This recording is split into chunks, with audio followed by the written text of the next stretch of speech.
यिर्मयाह की पुस्तक अध्याय 1। यिर्मयाह। हिल्किय्याह का पुत्र यिर्मयाह जो बिन्यामीन देश के अनातोत में रहने वाले याजकों में से था, उसी के ये वचन है। यहोवा का वचन उसके पास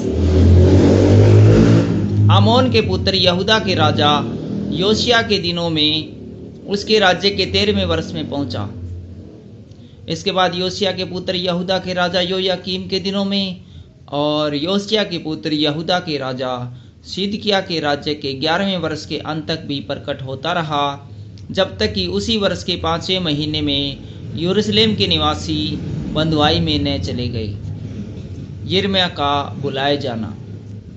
तब यहोवा का यह वचन मेरे पास पहुंचा, गर्भ में रचने से पहले ही मैंने तुझ पर चित्त लगाया और उत्पन्न होने से पहले ही मैंने तेरा अभिषेक किया। मैंने तुझे जातियों का भविष्यवक्ता ठहराया।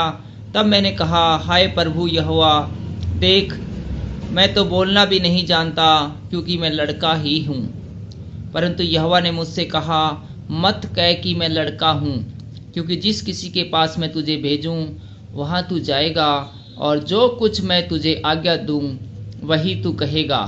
तू उनके मुख को देखकर मत डर, क्योंकि तुझे छुड़ाने के लिए मैं तेरे साथ हूँ। यहोवा की यही वाणी है। तब यहोवा ने हाथ बढ़ाकर मेरे मुंह को छुआ और यहोवा ने मुझसे कहा, देख, मैंने अपने वचन तेरे मुंह में डाल दिए हैं। सुन, मैंने आज के दिन तुझे जातियों और राज्यों पर अधिकारी ठहराया है, उन्हें गिराने और ढा देने के लिए, नष्ट करने और काटने के लिए, या उन्हें बनाने और रोपने के लिए। 2 दर्शन। यहोवा का यह वचन मेरे पास पहुंचा, हे यिर्मयाह, तुझे क्या दिखाई पड़ता है? मैंने कहा,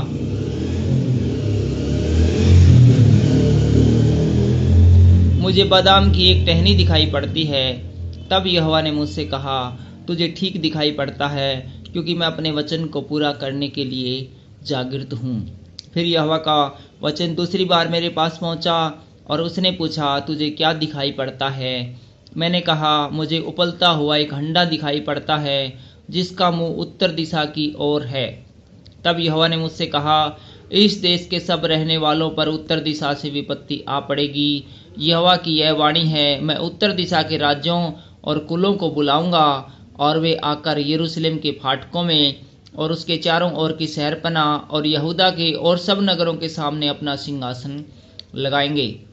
उनकी सारी बुराई के कारण मैं उन पर दंड की आज्ञा दूंगा, क्योंकि उन्होंने मुझे त्याग कर दूसरे देवताओं के लिए धूप जलाया और अपनी बनाई हुई वस्तुओं को दंडवत किया है। इसलिए तू अपनी कमर कसकर उठ, और जो कुछ कहने को मैं तुझे आज्ञा दूं वही उनसे कह।